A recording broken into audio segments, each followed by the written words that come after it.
চৈতন্য মহাপ্রভু দুজন ভক্ত ছিল, যারা সেই যুগে একজন মন্ত্রী ছিলেন, একজন বিদূষক ছিলেন। সেই যুগে স্বর্ণ মুদ্রা অর্থ ছিল 3 নৌকার উপরে বেশি ছিল এক এক জোনার।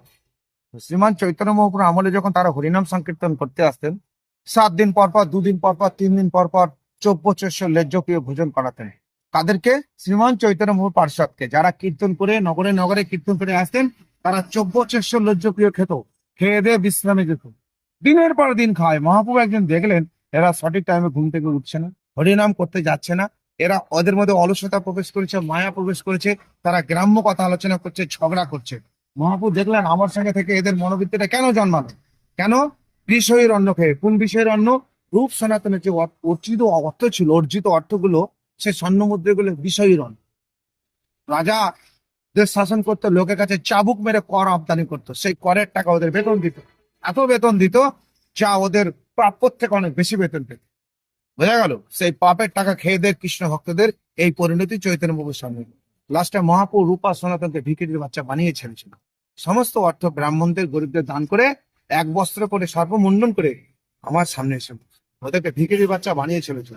তাই এই ভগবান ধামে যদি কেউ ভগবানের ধামে যেতে চাই, এই কলিযুগে চিন্তাময় ধামে, সঠিকভাবে যদি ভগবানের নাম না করে, বিন্দুমাত্র যদি আশা আকাঙ্ক্ষা লোভ থেকে যায়, মোবাইলের উপর, টাকার উপর, সুন্দরী রমণীর উপর, কোনো কিছুর প্রতি যদি একটু মাত্র আসক্তি থেকে যায়, কোনো ভগবত ধামে যেতে পারবে না, নরক যাবে, নরকে যাবে। পড়ো চৈতন্য ভাগবত, যেটা বলছে 100% সত্য বলছে। কেন?